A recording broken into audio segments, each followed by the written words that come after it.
Welcome to week 8 of the gambling show for Free Tendies Fantasy. I'm Ted. I'm here with Yanni. How's it going, man? What's up, bro? I don't got much to say in terms of a prologue here, so let's just get into the breakdown of the games last week. I'll start and I'll save the first one because that was a head-to-head that we had. I'll let Yanni talk about that. The Browns and Colts, I had the under of 40 and a half.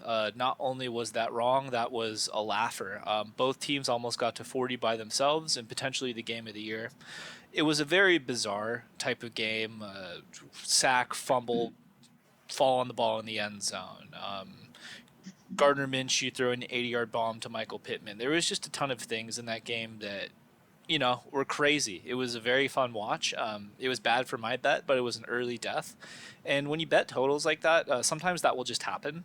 I'll take it on the chin. I don't regret my process in that one. This Browns team is still a very good defense, and I will continue to handicap them like that. I just count that game as an anomaly. The Bills minus 8.5, on the other hand, yikes. I love this Bills team. I feel like the last Bills defender in the world when Yanni and other people shit talk them. But you guys are in trouble. Lost to Mac Jones. Not only did you lose to Mac Jones, you allowed Mac Jones to drive down the field on you multiple times. You made him look like a competent, good NFL quarterback. I think that defense is too banged up and injured right now. I think that the offense is prone to just making weird mistakes and turnovers at bad times. So going forward, I view the Bills as a different team, to be honest, and I don't see that getting any better for them unless they make a trade at the deadline. But we'll see. The Chargers plus 5.5. This was one. It was a cute little trend bet that I made. All of the pointy-haired wise guys on with YouTube channels that aren't this YouTube channel were saying you got to pick the Chargers here. Historically, they performed great against the Chiefs. This is a spot where you take them. And you know what? I listened. I took them, and it was just the wrong side. I think there's something to be said about historical data, right? Historical data can help you in a lot of scenarios. Like, I'm not poo-pooing historical data, but I think what's more important than history or how things have been in years past is how things are this year. And the way things are this year, especially with this Chiefs team, is this is the best defense they've had in a very long time, and the Chargers offense, like, they're effective. They don't turn the ball over too much, but they looked lost. Like, they just it when they went down like 10 points, it felt over at that point. I never really felt that Justin Herbert would be able to drive back and get a touchdown, which is weird for the Chargers. So, it is what it is. I view it as a learning experience. I'm not just going to blindly bet trends going forward. And I'm not here to bet a trend and then say, well, this is the right side. That was an anomaly. No, there was just the wrong side on my end, picking the Chargers there. I take it personally. I will do better. And then Eagles minus 2.5. This was one that both me and Yanni had. This was our consensus pick of the week, and boy oh boy did that one come home. It was just a levels game. The Eagles out physicaled, out manhandled the Dolphins. The Dolphins still have not beat like an elite team this year. That's not to say I think the Dolphins are a bad team, but I just thought that especially getting the hook on 2.5, it was a must play spot for the Eagles, and that came home. So if you bet that one, congratulations. That was the move. It was not a public pick. I think it was like 30% of bets and money were on the Eagles here. So if you listened, watched, and placed a bet on the Eagles, congratulations. You made the right move.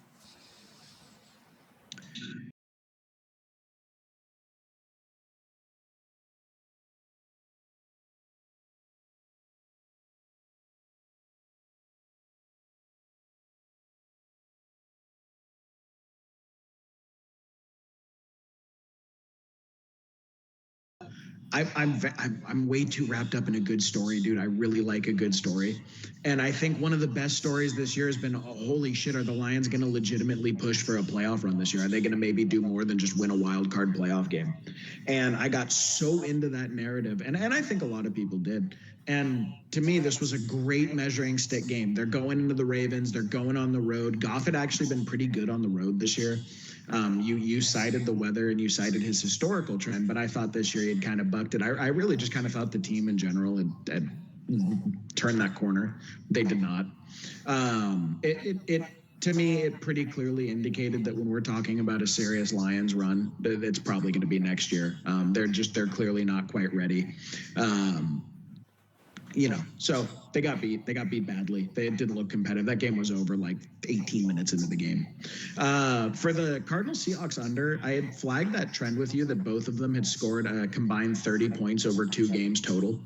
And I really liked that, dude. It was a divisional game. I think Gannon has a really good feel for defense. I think maybe some of his magic's wearing off a little bit. I think Josh Dobbs regressing is wearing off, but we see Kyler's probably back next week. I'm really curious to see. But the under felt right to me, and it did hit, and that was actually part of my parlay with the Eagles game that we both matched on.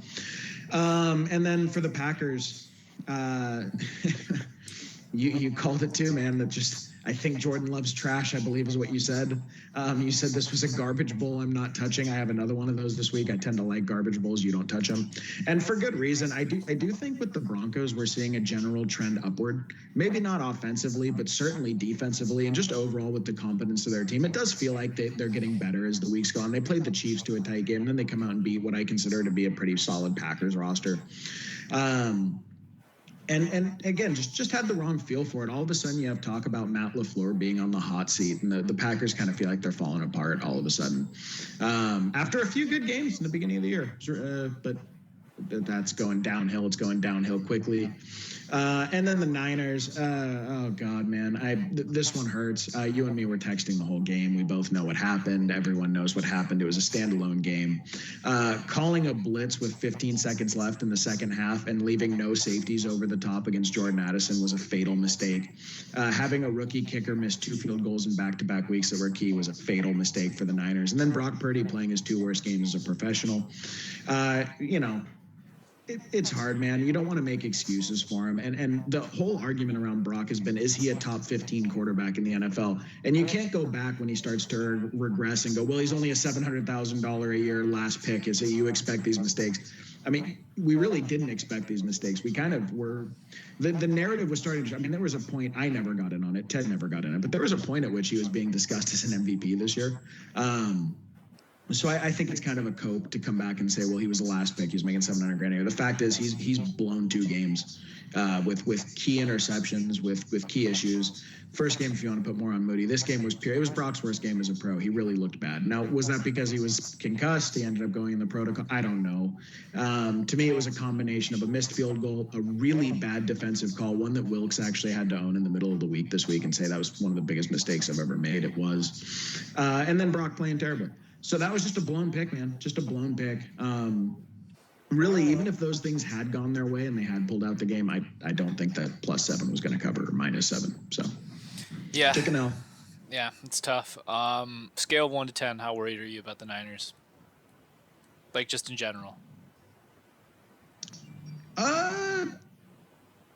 Not really, to be honest with you, dude. I mean, look, Brock is getting on a full season played, right? Like full. Getting close there, right? If his resume at the end of a full season played is he went 14-2 with 14 excellent games where he led the league in QBR and 2 games where he blew it. I mean, that's what if Trevor Lawrence had done that, right? That to me, it's more that the fairy tale had to end at some point. Unless he's Dan Marino, right? He wasn't just going to come in and dominate all the way to Super Bowls. We just weren't going to see a rough patch. That's not how the NFL works. At some point, the rubber meets the road. The defenses adjust. You have to be a legitimate NFL player. It can't just be a good story. You can't just be someone who's hot, right? Yeah. And we're going to find out, is Brock a legitimate NFL player? And in my opinion, we've seen more than enough. He's still early enough in his career. He has to grow. What he isn't is he's not the kind of player that can win without his weapons around him. He needs his Deebo Samuel. He needs his Christian McCaffrey. He needs his Trent Williams, right? But that is baked into his price tag. That's baked into his age, to his experience level, and I expect him to grow into it. All we had seen before these 2 weeks was every time the challenges got steeper, he got bigger. And he hit a wall. He hit a wall, which happens in the NFL. Would I rather that happens in October than that happens in January? Absolutely. Dude, could you imagine if it were week 17 and 18? And we saw the first multi-pick game of Brock's career, and he's concussed and pouting and all this stuff, and Shanahan looks livid. Could you imagine? I'm more than comfortable to go through the turbulence now. Yeah, I agree. I'm slightly worried, but not too much. I think that, I don't know, you can never expect the second year player to just never make a mistake, right? Brock has been so mistake proof his like entire career. He had two stinkers. I think he'll tighten it up. But anyways, let's reveal the week 8 picks. I'll go first. I got the Jaguars -1.5. I have the Texans -3.5. I have the Browns +3.5. I have the Niners money line. That's right, Niners money line. Let's go back to the well. And then I got the Lions -7.5. Since I didn't give you guys a parlay last week, I gave you 2 this week. I'm parlaying the Jaguars, Texans, and Lions together. Then I'm parlaying the Browns and the Niners together in the NFC West. I know better than Nick Wright parlay. That's kind of a mouthful, but I like it. I've been 4-6 in the last 2 weeks. I've regressed from almost $600, $700 down to $300 in the green. So a wise man once said, "You're either hot or you're due." And right now I'm not hot, so I'm due. So this is going to be a good week for me. The potential return on both parlays is $976.24. And the total ticket cost, since I'm only taking 2 parlays, is $200. So a nice affordable ticket this week. The season record's sitting at 20-13-2, so it's like 55 to 60% hit rate. I think that number is right where I want it to be. And season profit and loss, well, it's gone the wrong direction the last 2 weeks. We're still in the green.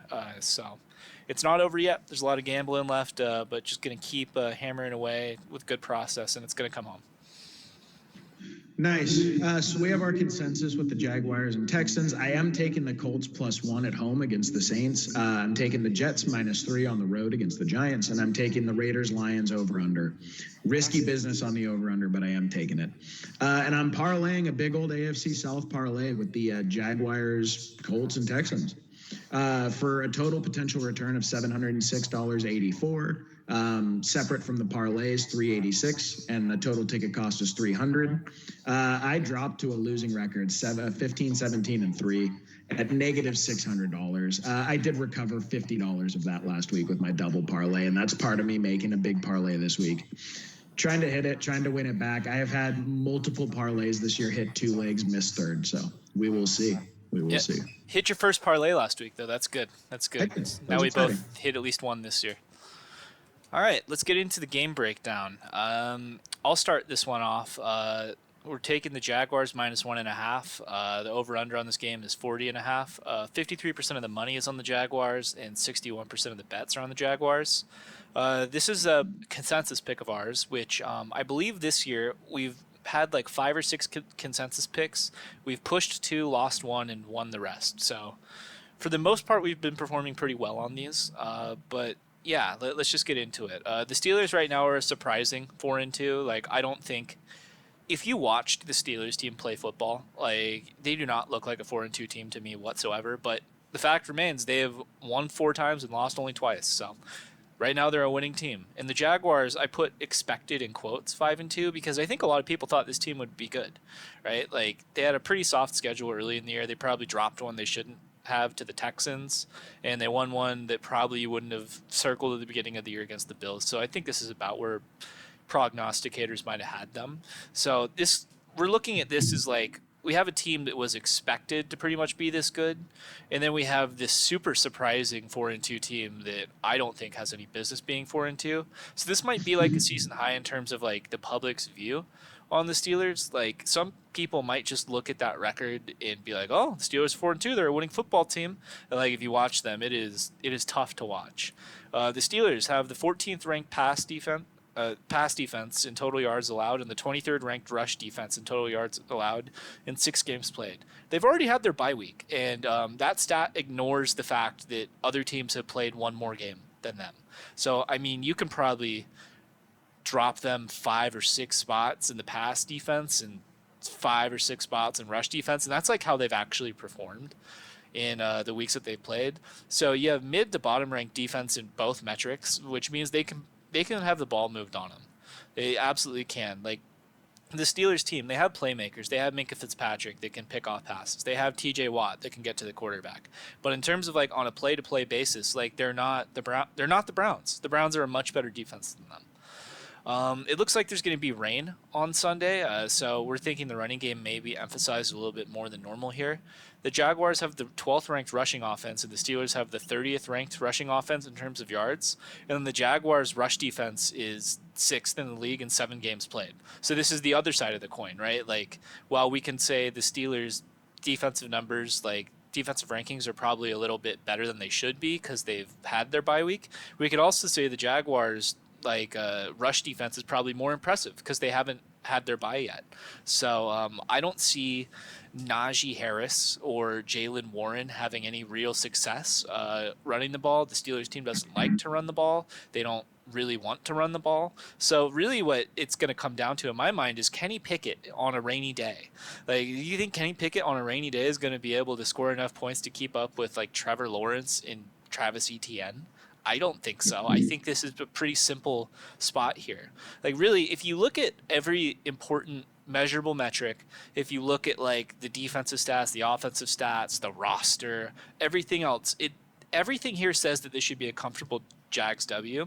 And like I think this line should have been like 7. I don't understand what it's doing at -1.5, or I actually kind of do. And I kind of want to talk about it right now. And it's the rah Tomlin spot that everybody loves so much. My friend Chad Millman and Simon Hunter, they're not really my friends. I just watch their show. And a lot of professional sports bettors are very big. Like, I talked about this last week. I've already talked about it a little bit today. But like, there's this thing with betting where bettors love to bet trends. So like, at least for Tomlin, the argument for him is that he is a great underdog coach. He's never had a team under 500. His record against the spread as an underdog is really good. And I think all of that is great. I think that you can learn some stuff from that. But to me, like, the fact that you would bet the Steelers +1.5 here, so the only situation that benefits you is if the Steelers like either win outright or only lose by a point, right? Which, let's be honest here, that's probably not going to happen. Like, I don't understand. I just think that it's being a little bit overblown, right? When you take historical stats like that and you take trends like that, like I feel like you're discounting how teams change over the years, and you're discounting the product on the field right now. And the fact of the matter is, Mike Tomlin has been a coach of Ben Roethlisberger. Mike Tomlin has had prime Le'Veon Bell and Antonio Brown on his teams. And I think that's probably way different than having Kenny Pickett and Najee Harris is like your cornerstones of your offense. Their defense still has playmakers, so I get it, but this rah Tomlin spot stuff, I just think you're walking into a bad bet on this one, where then you'll scratch your head afterwards and be like, well, the trend was there, so that would make sense to me. I think that we just need to put a lid on this, you know what I mean? Like, take these trends with moderation. I just think this is not a spot. This is not a rah Tomlin spot. Not every spot can be a rah Tomlin spot. And like, if every spot was a rah Tomlin spot, then maybe the Steelers would be 14-3, but they're not, because they're not that good. Yeah, I agree with basically everything you said. That's why I'm betting the game. I do actually think that tough weather tends to favor the worst team, and specifically the worst passing team, and then specifically the team that wins on defense. I think all those things actually do equalize the game to some degree for the Steelers. So I like, personally, if this were a clear weather game, bright and sunny, I mean, I don't see how you have the spread at less than like 4.5. So I do wonder if part of that is just that they're projecting less passing efficacy from the Jaguars, and we saw it with the Niners and the Browns. I mean, when the weather gets a little rough, the more finesse, the more explosive team tends to be capped. So I do understand there's a little bit of a weather boom to the Steelers. And then what you're saying about the trend betting is fantastic, right? Dude, it's a lot different. Antonio Brown is 2 good routes away from 14 points. So yeah, if you're an underdog and you're at home and Antonio Brown shakes one good 9 route, that's a touchdown. 2 good routes, that's 2 touchdowns. That's way different than what they have going on. And Pat Freiermuth's on the IR, and Deontay Johnson cropped up late this week with a hamstring again after being on the IR from hamstrings. So yeah, for all those reasons, it's a very comfortable bet to me. Feels very comfortable. Yeah, me too. This is probably my favorite bet of the week. Dude, it might be one of my favorite bets of the year. Yeah. I said this before the show, even. I said this early in the week. I love this board. Like, we've had a 3 or 4 weeks of just rough boards. I love this board. I think there's a lot of stuff you could take advantage of. I'll be eating crow on this one big time if the Steelers somehow pull this out. Like, I'm majorly in on the Jags. Like, drop a couple units on this one, boys. Oh, whoops. Okay, my game. Saints and Colts. Ted said this was a stay away from him. I do understand why. It's the Colts +1 at home. 64% of the money and 53% of the bets are on the Colts. So both the big bets and the majority of the bets coming in for the Colts. And look, we've been touting it for 2 weeks now. Even if they've regressed a little bit, probably more because of their quarterback than the defense. The Cleveland defense is a historically, like, multi-decades great defense in terms of yards allowed, in terms of scoring. Their D-line's just fantastic, man. And the Colts went in there and hung 38 points on them, played them to a fantastic game. Minshew had 2 rushing touchdowns, I know, because he beat me in a game because of that. And frankly, the Saints offense, like, it is not just in trouble. It's like an emergency situation. I've seen Taysom Hill get picked up in every league I'm in under the assumption that he's going to end up taking meaningful reps at quarterback this year. You're seeing Derek Carr rip his receivers. They're yelling at each other. He's throwing routes that weren't there. It's just, it feels very discombobulated. It feels like this is a team that's trending downward. It feels like they paid Derek Carr way too much money. Olave has been fairly disappointing from a production standpoint this year for what you were expecting. Kamara's been the one bright spot on the team. And I just don't know if checkdowns are going to get it done against a Colts team that seems to be able to move the ball pretty well. Zach Moss was did not participate, I believe, on Friday. Late week do not participates are never good for the odds of them going. I think it's going to be the first JT bell cow game of the year. Try to get him in your daily fantasy lineups if you can. And JT looks fantastic, man, particularly receiving, but just also with explosive plays. He really looked good last week. This O-line is a top 12 O-line in rushing. They're pushing defenders around. So the way I see it is a lot of ball control for the Colts, a lot of scoring capability that the Colts have shown against the best of the best defenses in the league. So even though the Saints are a good defense, I expect them to be scoring. And their defense is vulnerable to the pass, so the Saints will probably get some in this game, right? But overall, I do not think the Saints will be able to score at a pace that the Colts are going to pace. And if you're giving me a point at home, for a team that hasn't won a home game yet, me and Ted had a little conversation, debate, whatever. We were going back and forth about it a little bit. Does that mean they're due, or does that mean they don't have much of a home field advantage this year? And I do understand it was one of my grandfather's favorite sayings when we'd watch baseball. He'd always go, "Oh, he's due if he's struck out 3 times today." Just statistically speaking, I would say the odds of them dropping, I don't know if they've lost 2 or 3 home games this year, but the odds of them dropping 3 or 4 home games in a row when their offense is kind of humming like that, they're playing pretty well, feels low to me. The odds of that happening against the Saints feels even lower. So it's a pretty comfortable bet for me. It's one I'm looking forward to. I think dumping off to Alvin Kamara can only get an offense so far, and we're going to see that this week. Yeah. For me, it was a stay away just because I don't have a good read on the Colts. Like, I'll be the first to admit it. Like, I've bet games, I've bet for and against the Colts multiple times this year, and it seems like I've come on the wrong side of it every single time. So sometimes when you just feel like you don't have a read on a team, you just got to call it, and I'll call it. I mean, for the Saints, I think they'll be able to move the ball in this one. For me, though, whenever they have the ball on offense, you can just fast forward to the red zone. It's going to matter what happens in the red zone here. So, like, if Derek Carr gets in the red zone 4 times and it's like 3 field goals and a turnover, right? Then I don't see the Saints winning this one. I think the Colts will be able to score points, and I think they've proven they could score points. So I would probably lean your way, but yeah, I don't want to put my bad juju on the Colts here, so that's why I won't even pick a side. Yep. Next, we have the Texans going into Carolina to play the Panthers. We're both taking the Texans -3.5. I put the odds instead of the over/under there. Let me grab the over/under really quick. It is, I think it's like 38. It's good content. 43.5. The over/under is 43.5. But neither of us are taking the over/under. We're both taking the Texans ATS. Only 38% of the money is on the Texans here, and 52% of the bets are on the Texans here. So with a 38-52 split like that, you got to recognize there's some sharp money coming in on Carolina here. The Panthers are the last winless team in the NFL. A lot of those sorry teams got a win last week, which was good for them. But yeah, the Panthers are the last one to get on the boat here. The early returns for Bryce Young are not great. There's been talks about how ownership forced the pick instead of C.J. Stroud. There's been lots of chatter about Bryce Young and whether or not he'll be able to make it as a quarterback. And on the other side of the coin, right, C.J. Stroud went one pick after Bryce Young. His early returns are historic. I can't think of maybe Cam Newton would be the other rookie quarterback I've seen come in as a high draft pick like CJ was and just make an immediate impact and just immediately have this team looking so much better.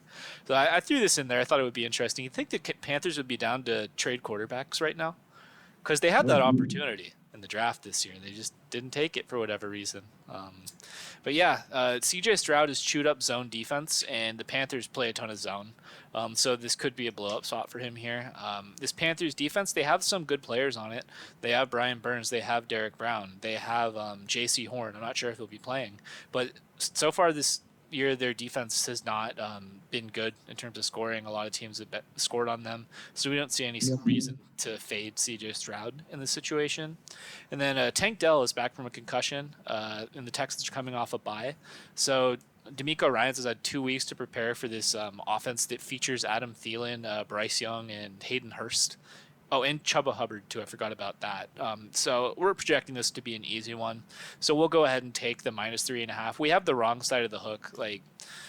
If you were really concerned about the number, right, you could buy the extra point down to 2.5, but I don't think it will matter. I think this is like a 10 to 14 point Texans win here. I'm not sure what Vegas is doing with this line again, but we'll take it. Yeah, I think a few things that are really important here. One, I cannot emphasize this enough. I think you really want to stack. If you can get a CJ Stroud, Nico Collins stack in daily fantasy, I may go as far as to do CJ Stroud, Nico Collins, Tank Dell, or CJ Stroud, Nico Collins, and Dalton Schultz. That's going to be a very affordable stack this week that I think is going to be fantastic. It's one I'm looking to target, and I would recommend people do. I think overall, Frank Reich has proven to be a up and down coach at best. He seems like a nice guy and he seems like a pretty competent coach, but I don't know if I'd call him a good coach. From what I can tell from DeMeco, from what we know from his time with the Niners and from really as a player and now as a head coach, seems like he's a pretty competent coach, man. I think they're like a very competent staff. They seem to be able to get their guys ready to execute a good game plan every week. And they have an extra week to prepare for this. The Panthers are reeling, dude. They're talking about they're somewhere in between a fire sale and a win now mode. And I don't even say win. I say win now because they traded 3 first-round picks and their best player for Bryce Young. That's the only thing that they've done that's a win now. Really, they're talking about fire sale. It feels like this team is down in the dumps. Like you said, this is an offense that features Hayden Hurst, Adam Thielen, and the ghost of Adam Thielen, and Chuba Hubbard. I mean, that's brutal. So, yeah, very comfortable in this pick. I think the Texans will go off here. Surprised. I'm actually shocked to see that 62% of money is on the Panthers. Yeah, I don't know why that is, to be honest with you. Like, the only thing I could think of is because last week we had all the upsets, right? And all the terrible teams get on the board. Like, maybe that's what bettors are thinking here, but not at 3.5 against this Texans team. Like, I think at the beginning of the year, right, if this was week 1, like, maybe I could see this line being a thing, right? Or maybe even it'd be more slanted towards the Panthers. But after we've seen what these teams are, like, over this, we're halfway through the season now. Like, what are we missing here? Like, unless you're just totally ignoring the on-the-field product or you think you have some God read, I don't know. I think Panthers here is a bad call. This must be said because it's absolutely true. Tyler Bagent has more wins starting one game than Bryce Young does so far this year. His name is Tyson Bagent.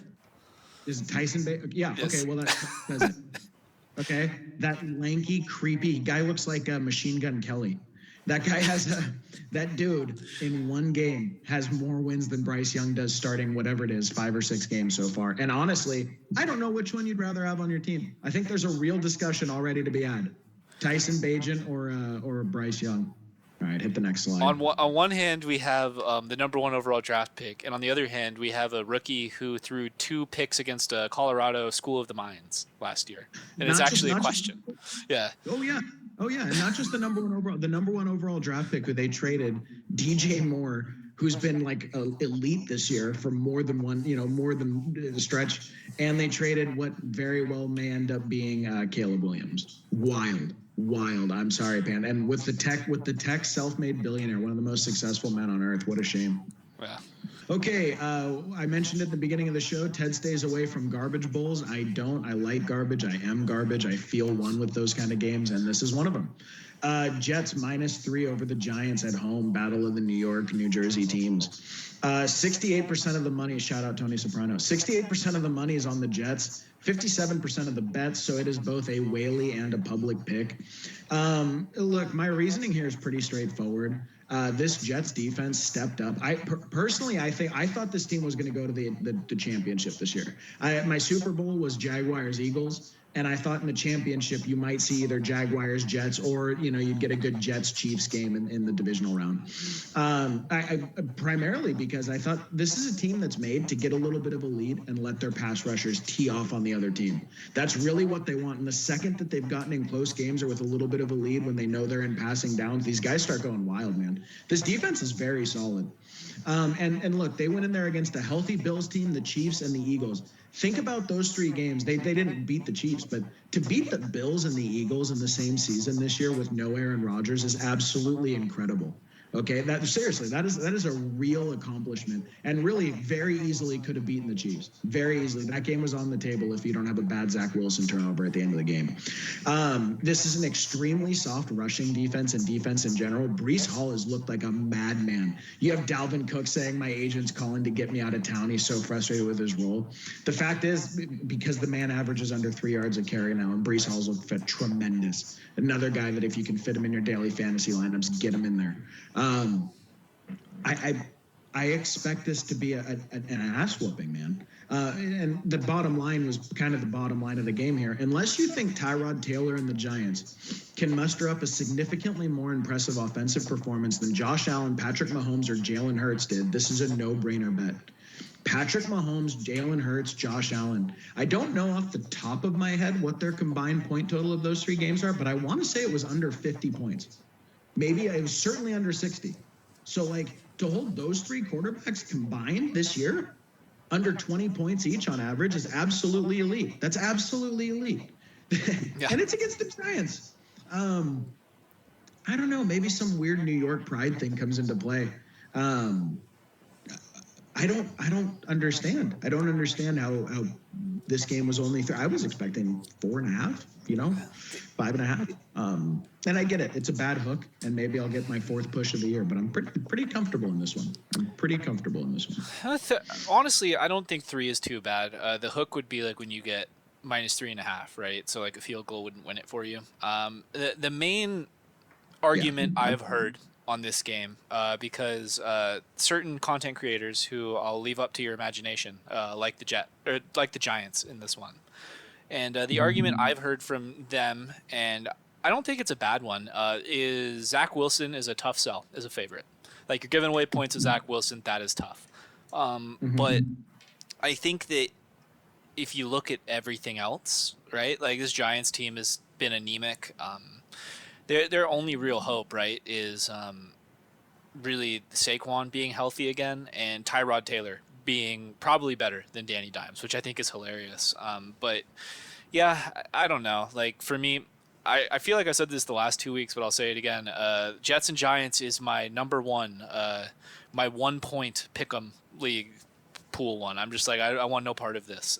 But I think you're right here. I don't see the Giants winning this one. That'd be weird, right? Like, beating the Redskins or beating the Commanders is one thing, but beating the Jets in this defense, I think, is entirely different. So two quick points is one, kind of comically. Did you see that a group of Native Americans went to the NFL and said, we really missed the Redskins name? That was upset white people online who told you to change it. Can you change it back? Did you see that? Yeah. It's I forgot the foundation, but yeah. they formally requested. They were like, these people, for some reason, these wealthy white people who have nothing to do with us spoke for us, and we don't agree. I thought that was awesome. So the Redskins may be coming back. Who knows? But just about a point that I heard, because I see this kind of reasoning all the, it's like a logical error that I can't stand. So that argument about that, and we know who said it. We know who said it, but we don't need to keep saying it. The guy's actually done pretty well this year. Chad. That argument of, can you really get points? Can you really take Zach Wilson as a favorite? Here's how stupid that is. That's like saying, did Zach Wilson really, is he really better than Josh Allen? Is he really better than Jalen Hurts because he beat them both? That's not, the game isn't betting on the quarterback. That's not what football is. There's like 16 other factors in football. It's very often the quarterback, but that's not all it is. That's a nonsense argument. That's a nonsense thing to say. And not that you didn't say it. We know who said it. Yeah. I see that reasoning all the time, dude. That's poor analysis. That's poor, lazy analysis.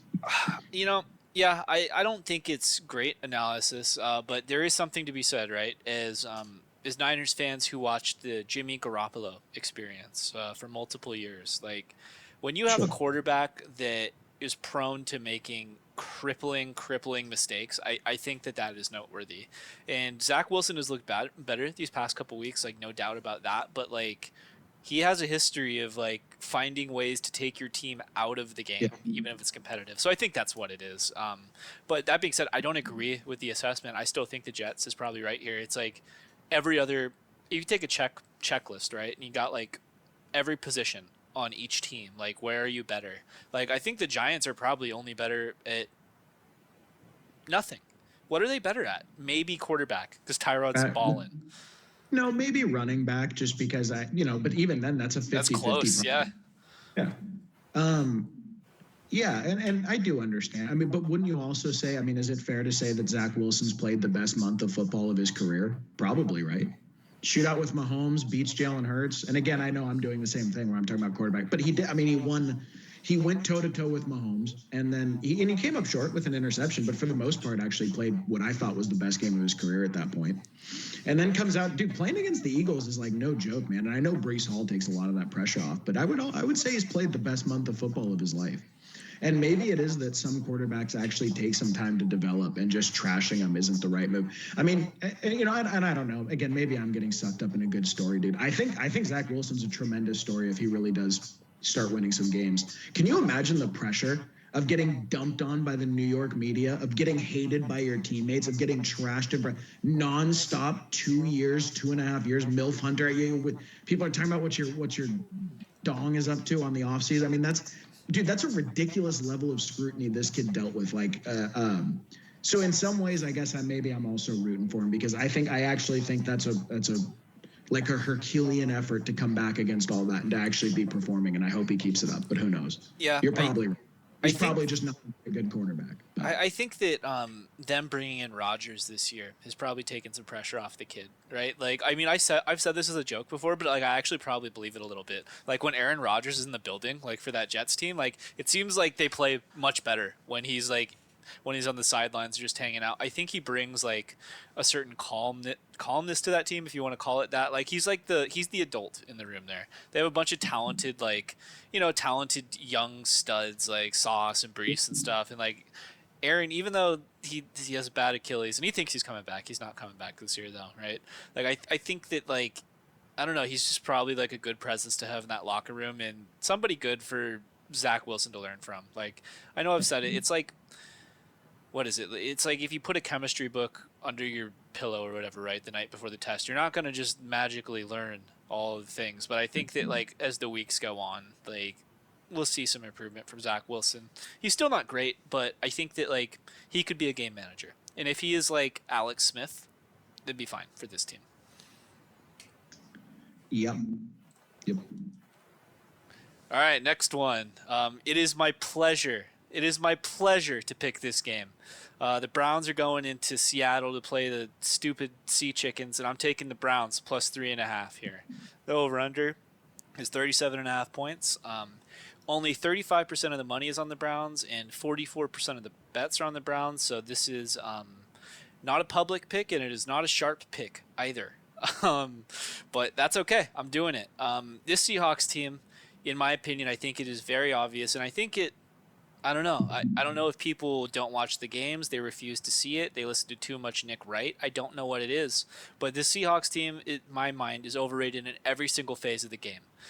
I think they're an overrated passing team. I think they're an overrated rushing offense. I think they're overrated on both sides of the ball on defense. Geno is mid slash bad. I put mid slash bad because I want to give him some credit. Like, he's looked okay in parts. He's looked okay in stretches. He looked okay last year, and he's looked okay in games this year. But let's be real. He is not a good quarterback. He is not a good quarterback. I will not have this. I would rather have Geno than Brock Purdy in a clutch situation stuff. I will not have it.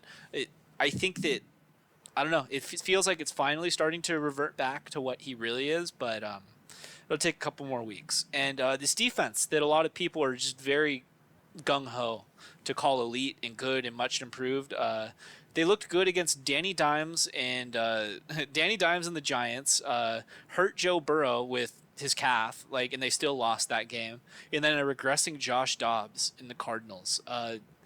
You could argue maybe Burrow was an impressive one, but I still don't think he's right. So this is three just horrible offenses in a row. I am not on board with calling this defense great. I am not on board with calling this defense elite. I am not even on board with calling them improved yet. Tug is going to be out this game, aka Bill Cosby, aka Deshaun Watson, and PJ Walker will be starting. I think a lot of people are viewing that as a downgrade. I don't at all. I've been a very staunch Deshaun Watson doubter all year.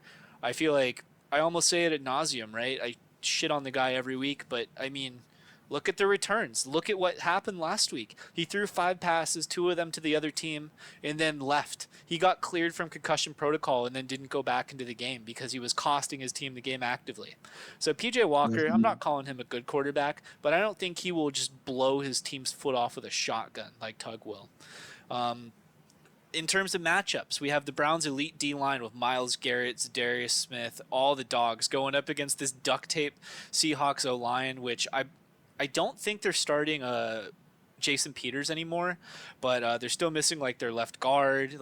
Charles Cross is back. I think everybody thinks that Charles Cross is good. Charles Cross is not good. Nick Bosa ate him for lunch in Seattle last year. So Geno's going to be under duress all game. If you guys are Twitter users, I'm sure you guys saw the clip of Aaron Donald running at Geno week 1, and he screams hilariously for his life. I would expect more of that this week. I don't see the Seahawks team having any measurable success offensively against a unit like the Browns. You think Kenneth Walker, one of the most inefficient running backs in the league, is going to be able to dance around behind the line, behind the offensive line, and find a hole here? I don't think so. I think the Browns are just going to be eating him up behind the line of scrimmage all day. To me, this feels like if you watched any Texans football this year and you've watched Dameon Pierce try and get going, where his offensive line, he has 4 backups, they never get any push, and he constantly gets brought down behind the line of scrimmage. I'm calling that for this game for Ken Walker. So, really, I think it's going to be on Geno to try and air it out. And I think the Seahawks team, I've said this multiple times, I do think Geno is mid to bad. And the way Geno looks good is when it's not all on his shoulders and when it's a complementary game. He has the run setting up play action. If he just has to drop back 40 times to try and catch up or convert 3rd and 14, he's going to be in trouble, man.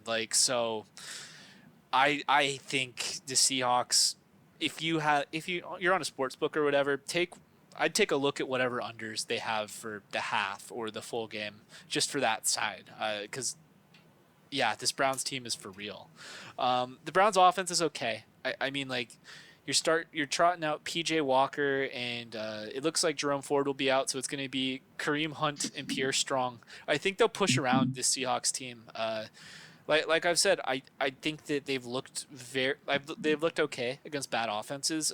This Browns team, even after Nick Chubb went out, I think that they still have run the ball pretty effectively. It seems to be what they want to do. So I just expect them to bully the Seahawks up front and just run the ball a bunch. Try and take the ball out of PJ Walker's hands as much as possible. Try and limit the mistakes. And I think that's all you really need on this team. So 3.5 with the hook. Let's go. I'm taking an underdog. I have the better side of the number. I really think I'm taking advantage here of like just the dark horse everybody likes to talk about, so they're not a dark horse anymore. I've said it multiple times. I really believe it. Let's go. Fuck Seattle. Fuck Pete Carroll. Fuck Geno Smith. Fuck the 12s. You guys blow. Go Niners. You got anything on that one, Yanni? No, that is funny. That is the last game we saw was the Seahawks Niners last game you and I went to. Well, what, yeah, that's a funny way to kick it to me. So I would just say a few things. Is one, I actually, and again, I always push back right when you do that. I do think higher of the Seahawks than you do. I think they have very good players littered all over the field. I think they managed to hold together the season with cluster injuries on the offensive line, which is extremely difficult to do. I think that's a real achievement and credit to Pete Carroll for doing so. But there are a lot of mitigating factors in this game for their team. I mean, having Kenneth Walker and DK Metcalf missing multiple practices this week, just generally speaking, isn't good when you're going against a defense like this. And like you flagged, I think I flagged it too earlier this year. Kenneth Walker, again, you don't like him, I do. But he does do that little thing, that Le'Veon thing, where he likes to kick his feet around and wait for a hole to open up and then cut it and hit it, right? He doesn't really like attack and then plant his foot. He waits and he dances and he uses his vision and he will get explosive plays eventually. But that is predicated on the idea that eventually your offensive line is going to open up holes. And in this one, I think that's going to be extremely tough. I think those really good corners that Cleveland has and that really good scheme that they have is really going to be a problem for DK. So again, I do understand your reasoning. Be honest with you, personally, I think the Seahawks will win this game. So like, would I bet this? No, I think they're going to win an ugly game. I think it's going to be like 20-13 or something. But certainly as Niners fans, we're hoping for it. And I do understand the reasoning for the call. I just think a little bit more of the Seahawks than you do. We'll find out. Do you think the Seahawks are a better team than the Niners right now?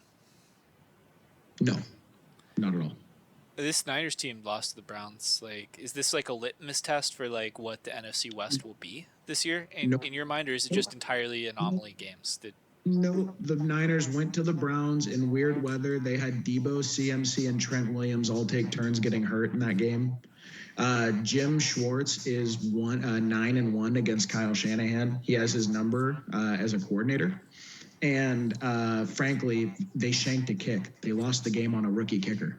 They would have won the game. I mean, there's no, to me, there's no, I don't even, so this would be the equivalent. Do I think if Kenneth Walker, DK Metcalf, and Tyler Lockett go out for the Seahawks and they win, I would, yes, that might influence how I would view the two teams. But, dude, I mean, Debo and CMC went out and they lost by a missed field goal. There's no. And that was at the Browns. That was in weird weather. Brock had that horrible interception where it like squirted out of his hand. So no, I don't think this has any sort of, I don't think it's pertinent to the two. And frankly, until proven otherwise, the Niners have like a streak going of just, I think 3 to 4 ass whoopings on the Seahawks in a row. Oh, yeah. So no. But yeah, dude, I like it. I mean, one of my big plays this week is, going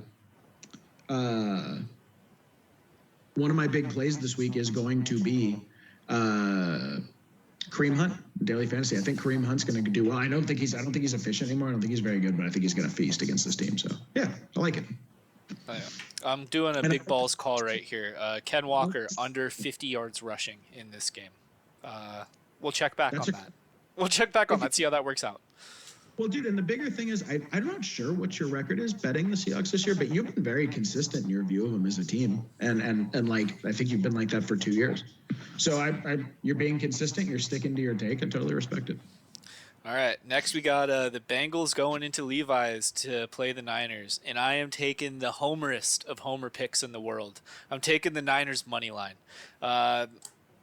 The over-under is 44.5 points. 56% of the money is on the Niners against the spread, and 61% of the money is on the Niners money line, and then 51% of the bets are on the Niners against the spread, and 74% of the bets are on the Niners money line. Here's the deal. I have not won a bet on the Niners this year. I got a push in week 2, and I got an L in week 6. Yeah. I took the Niners to cover against the Browns. So that was the start of the slide. So we're looking to get back on track here. It looks like Brock Purdy may play. He was a full participant in practice today. Today is Friday for the viewers. It won't drop till Saturday, but it is Friday now. And I made this pick under the impression that Sam Darnold would be starting. So I picked a Niners money line, assuming Sam Darnold would be in the game. I only view it as an upgrade, and I like my bet better if Brock Purdy plays. So the Niners have not lost at home this year, and to me, Joe Burrow still doesn't look right. He had a good game against the Cardinals, which I think a lot of quarterbacks, other than Geno Smith, it seems, have had good games against the Cardinals. But then the real litmus test for me was that Seahawks game, because I'm not bought into the Seahawks defense being elite at all. So I put that more on Joe Burrow still not being right yet. I think the offense put up 50 total yards in the second half against the Seahawks after they had thrown on them in the first half. So yeah, I'm saying that Joe Burrow is still not right yet. I mean, I like this spot. Let's talk for a minute about like the Kyle Shanahan system and the system quarterback narrative. So our friend Nick Wright used to be a lot more of a fan probably than I am now. I actually really think he's very entertaining, but some of his takes I feel are intellectually dishonest and drive me up a wall. And one of his takes that I thought was very fascinating when Brock Purdy was playing out of his mind for the first month of the season. And this has been a take that's also been shared by other media guys too. Like I heard Shannon Sharp have the same take that none of the credit goes to Brock whatsoever for his success, and that it's the Kyle Shanahan system. The Kyle Shanahan system is helping these bad to mid quarterbacks be successful, in that you could plug anybody in there, right? That's what Nick Wright said. This is a thought experiment. What if we take the last pick of the draft and plug him into the greatest roster we've ever seen? Could he be successful?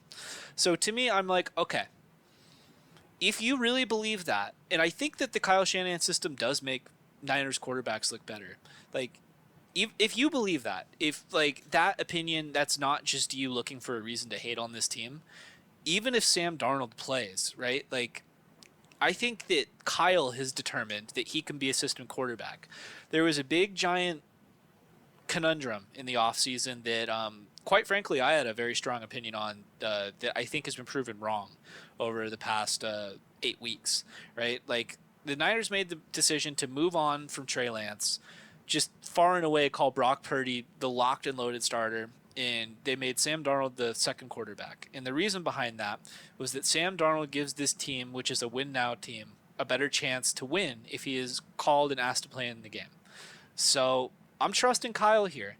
I thought that getting rid of Trey Lance was short-sighted. I thought that Sam Darnold would be a terrible backup. But quite frankly, Kyle was so right about Brock in my eyes. Like, he's had 2 bad weeks, but I think as a whole, like, he's earned his salt. He put his balls on the table, and it was a good take. So I'm trusting Kyle here that Sam Darnold can do enough in his system to get the job done. So in my opinion, like, what it really boils down to is the Niners, they're a little bit injured. Trent Williams is questionable. Debo's out, but they just still have flat out a better roster here than the Bengals. So I'm taking the spread out of it, and all we need is a W. And it's a little bit homerish, but I want to get a Niners pick in the green this year. So go Niners. You got anything on this one, Yanni? No, great job, man. And like, I totally agree. I would have still bet the game if it were Sam Darnold there. To me, this profiles like a really big Christian McCaffrey game. To me, I'm looking to see when Steve Wilkes will kind of adjust his system a little bit more to what the Niners do. This pass rush has to come alive here, dude. It has to. That's how the team's built. And I think the coordinating's been kind of an issue for him so far this year. I am certainly nervous about the Jamar Chase Mooney Ward matchup. Ward, the reason he gets so many of these illegal contact or holding or PI calls, and you see him, he's grabbing all over. He's not fast. That's not his game. He's not fast. He's lanky. He's very reactive, and that's also why he gets a lot of picks, right? But we also saw him get torched by Addison last week. I believe Jamar Chase has 50 receptions so far this year, and they're coming off a bye.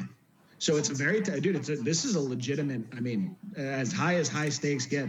The Bengals are going to all of a sudden find themselves buried in their own division here with the way the Ravens are taking off and how the Steelers look. I mean, this is all hands on deck. All the chips are down. It's a very important game for both teams. So yeah, that's really all I have to say. I would bet the Niners if I had to bet on it. But I think it's going to be a knock them down, drag them out, a physical game. And I would expect to see the one dude you always see in games like this come through. The one dude, 100% of huge games, he's there, and that's Fred Warner. I would expect to see a big Fred Warner game this week. Yeah, he had a big scare last week. I thought his injury when he went down looked really bad against the Vikings. I thought he was done for the season. I was just crying then. Thigh contusion, dude. He was screaming. He was screaming on the broadcast. I thought that was like a blown out fucking Achilles or something. Anyway, yeah. All right. That's all, man. That's all I have to add to it.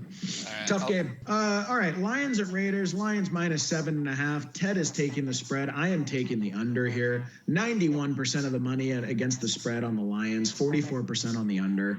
76% of bets on the Lions. 44% on the under. So I'm going against the grain a little bit. Ted is chalk. Chalk in terms of whales, chalk in terms of the public, and that is certainly the right side of this. It's Jimmy time, full participant on Friday. Most likely will be suiting up, almost certainly will be suiting up if he's a full participant this week. Allegiant is a dome stadium. The Raiders love playing in a dome, and honestly, as we've seen all year, Raiders don't ever get to play a home game. It's brutal, man. Like the Steelers game in particular was wild to hear. The crowd will get a bigger pop for the away team, and they're going to give the starting offense hell. You're seeing articles this week that are just brutal, man. Mike McDaniels is simply not an NFL head coach, was one of the Yahoo articles I saw today. Mike McDaniels is a legend. Damn it. Yeah, Mike McDaniels is certainly a head coach and a biracial angel in his own right. Josh McDaniels is not. The man's system just clearly doesn't work. The New England way, really outside of Bill Belichick, clearly does not work. This team's getting noisy. There's fingers being pointed. You basically, when you watch this game, have like 2 or 3 generational talents: Max Crosby, Devontae Adams, Jimmy Garoppolo, and maybe Josh Jacobs a little bit. You basically just have the Raiders are literally just 3 guys like dragging this garbage pile forward. And against a really balanced team like the Lions, I don't know, man. And so how will the Raiders score points? Jimmy's a handsome devil, but he blows at quarterback. Yeah, Jacobs looks like toast, and Devontae Adams doesn't run as good a slants as Jacoby Myers. It's an amazing narrative. Ted pinned it earlier in the year. Jacoby Myers is outscoring Devontae Adams in games where they both play this season, which is absolutely astounding. This should be a blowout. Yeah, so my bet is based on, I think the Raiders might score 7 or 10 points here. I really do. I don't think it's going to be a big game. And then Josh Allen and the Lions have looked inconsistent enough that I don't think they're going to get enough points to cover the spread. That's sort of my thinking. The spread just felt too high to me. I think it's going to be a ton of rushing. I think the Raiders will try to rush the ball. But the Lions, I believe, give up the least rushing yards in the NFL. I know they give up the least fantasy points to running back in the NFL. That might have changed last week with Gus Edwards' big game. But and then Ted thinks the Lions might hang 40. So a little bit of a split in terms of how we view that. Maybe I should have taken against the spread, but I'm on a streak. 2 weeks in a row I've hit unders. Keeping it rolling. Look at what Jimmy does to your franchise. It's the same thing he did to Kiara Mia. Certainly, and then sorry, Raiders fans, we know how you feel. Jimmy bends your franchise over and destroys it. He takes what he wants and then he leaves like a monster, man. He uses it for his own ends, doesn't pick up calls in the off season.